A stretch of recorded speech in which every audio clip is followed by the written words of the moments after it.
Hello बच्चों, let's read the question. Question says given two curves y is equal to f of x passing through 0, 1 and y is equal to integration of minus infinity to x f of t dt passing through 0, 1 by n. The tangents drawn to both the curves at the points with equal abscissa intersect on the x-axis. Find the curve y is equal to f of x. First we see the key concept कि हम slope of tangent कैसे find out करते हैं.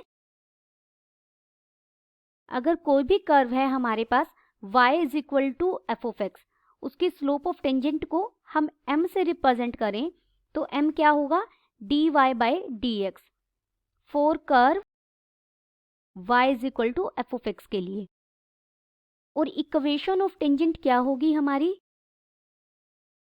जो किसी point passing through point x1 y1 and having slope m is y minus y1 is equal to m into x minus x1. अब हमें दो कर्व दी गई हैं. एक कर्व है y is equal to F of X, second curve है y is equal to integration of F of T D T within limit minus infinity to x. दोनों का एक एक पासिंग पॉइंट दिया गया है.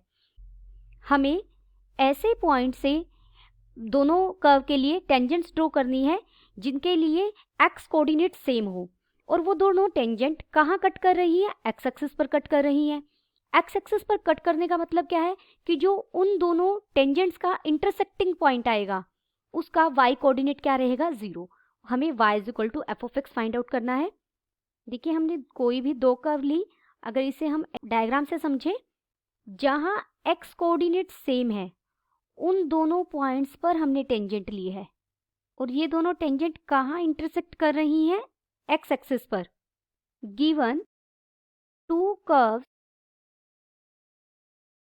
y is equal to F of X है एक, जो कहां से पास कर रही है, passing through 0, 1 and other curve. दूसरी कर्व हमें क्या दी गई है, y is equal to integration of minus infinity to x f of t dt passing through. और ये कर्व कहां से पास कर रही है, 0, 1 बाई n से. इसे हम इक्वेशन फर्स्ट कहेंगे. और जो इक्वेशन सेकंड है, ये जो फंक्शन है मैं इसे gx नाम दे रही हूँ. gx क्या हो जाएगा, let gx is equal to integration minus infinity to x f of t dt. ये हमारी सेकंड कर्व है. Equation of tangent to the curve y is equal to F of X, क्योंकि हमें दोनों कर्व के लिए टेंजेंट फाइंड आउट करनी है. सबसे पहले इज कोई भी इक्वेशन ऑफ टेंजेंट क्या होगी हमारी, हमने ये पॉइंट लिया कोई p जिसके मैंने कोऑर्डिनेट लिए हैं x, y1 और यहाँ कोई पॉइंट q है जिसके कोऑर्डिनेट लिए x, y2. तो इक्वेशन ऑफ टेंजेंट क्या होगी इस पॉइंट के लिए, y minus y1 is equal to slope. Slope क्या है यहाँ पर, f डैश x हो जाएगा स्लोप. देखिए कर्व क्या है, फर्स्ट कर्व के लिए लिख रहे हैं हम y is equal to F of X, तो dy by D X F dash X बन जाएगा. वही हमारा स्लोप है, हमने की कॉन्सेप्ट में किया भी है, x minus x where dy by D x is equal to f dash x is equal to slope. ये हमारा स्लोप है यहाँ. This is equation third. Equation of tangent of second curve at point Q क्या हो जाएगा, y minus इसका जो y coordinate है वो मैंने y2 लिया है इज इक्वल टू, देखिए स्लोप. अब हमें स्लोप फाइंड आउट करना है. पहले हम यहाँ स्लोप फाइंड आउट करते हैं. कर्व हमारी क्या है, G x is equal to integration minus infinity to X F of T D T. तो यहाँ जी डैश एक्स डेरिवेटिव क्या हो जाएगा, आप इसे डिफ्रेंशिएट करेंगे तो ये एफ ऑफ एक्स के इक्वल हो जाएगा। तो जी डैश एक्स लिखते हैं एक बार, G dash X into X minus X. जो एक्स कोऑर्डिनेट है वो दोनों पॉइंट्स के लिए सेम है, हमें स्टेटमेंट में दिया गया है, इसीलिए ये दोनों मैंने एक्स लिए हैं। पी का भी एक्स कोऑर्डिनेट स्मॉल एक्स है और क्यू का भी एक्स कोऑर्डिनेट स्मॉल एक्स लिया गया है। Both tangents intersect at x axis, दोनों एक्स एक्सिस पर इंटरसेक्ट कर रही हैं, तो यानी वाई कोऑर्डिनेट हमारा क्या हो जाएगा, therefore coordinate of y at x axis is 0। तो दोनों इक्वेशन में ये इक्वेशन हमारी फोर्थ है। बाय थर्ड, इक्वेशन थर्ड से अगर y कोऑर्डिनेट, इस कैपिटल Y को मैं 0 रख दूं तो मुझे क्या मिल जाएगा, minus y by f dash x, यहाँ y1 था sorry, is equal to x minus x. By fourth capital Y को 0 रखेंगे तो हमें मिलेगा minus y2 divided by g dash x is equal to x minus x. ये दोनों x minus x की वैल्यूज हैं, therefore by given condition minus y1 by f dash x equal हो जाएगा minus y2 by g of g dash x. Therefore y1 by f dash x equal हो जाएगा y2 by g dash x के। अब देखिए y1 क्या है, यहाँ पर y1 ये पॉइंट है इस कर्व का, पहली कर्व का, y is equal to F of x. यानी जब आप x रख रहे हैं तो हमें y मिल रहा है, तो y1 मिल रहा है, तो y1 क्या है, फंक्शनल वैल्यू है x की। देयरफॉर y1 को मैं रिप्लेस कर सकती हूँ एफ ऑफ एक्स से, divided by f dash x is equal to y2 functional value है g ऑफ x की, तो इसे मैं लिख सकती हूँ g of x divided by g dash x। अब देखिए अभी हमने पीछे फाइंड आउट किया था जो g डैश x है वो किसके इक्वल है, f ऑफ x के इक्वल है। तो पूरे को अगर मैं g में कन्वर्ट करना चाहूँ, राइट हैंड साइड पर तो हमारा g में ही है, f ऑफ x को मैं क्या लिख सकती हूँ, g डैश x। तो f डैश x को हम क्या लिखेंगे, g डबल डैश x क्या हो जाएगा हमारा, f dash x।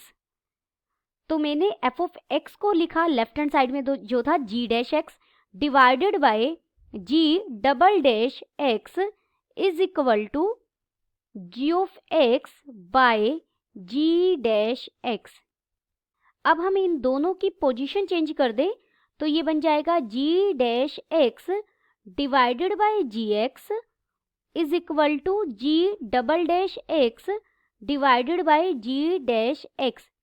Integrating both side, अगर हमें इंटीग्रेट करेंगे तो ये बन जाएगा integration of g dash x divided by ji x into d x is equal to integration g double dash x divided by g dash x dx।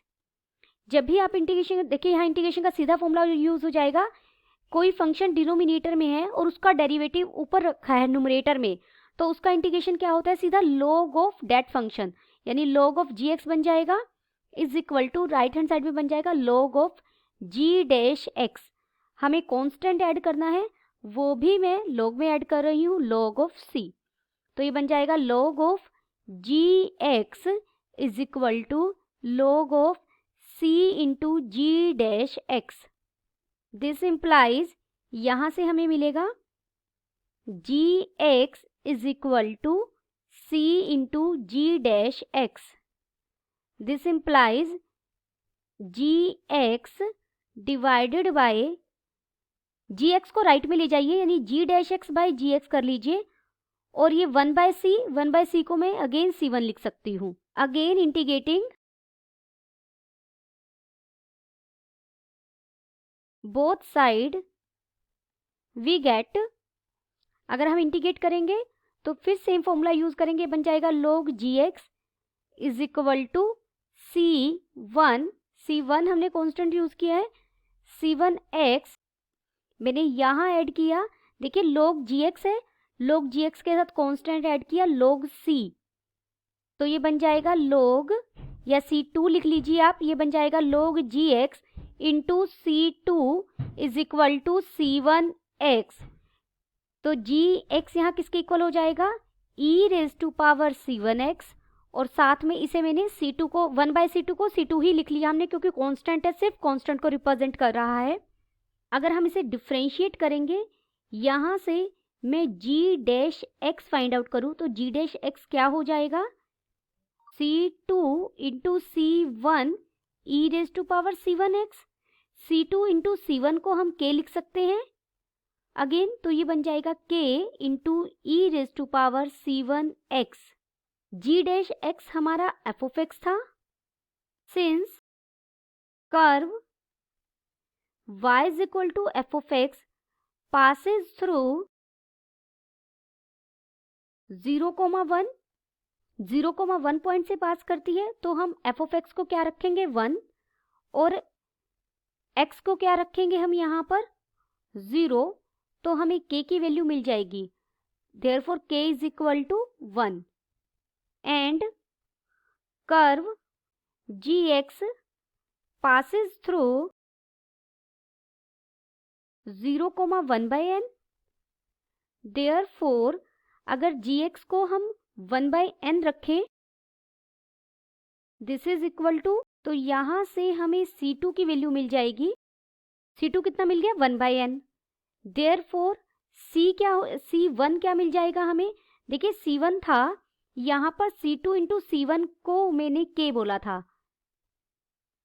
C2 into C1 को k बोला था, तो C1 क्या हो जाएगा k bye C2, C2 कितना है 1/n, तो C1 कितना मिल गया हमें n, hence f of x is equal to, अब हमें f ऑफ x एग्जैक्ट पता लग गया, f ऑफ x हमारा क्या था k into e raise to power C1x, k की वैल्यू 1 मिली है, e raise to power C1 की वैल्यू n मिली है, और साथ में x, then the final answer is f of x is equal to e raised to power nx.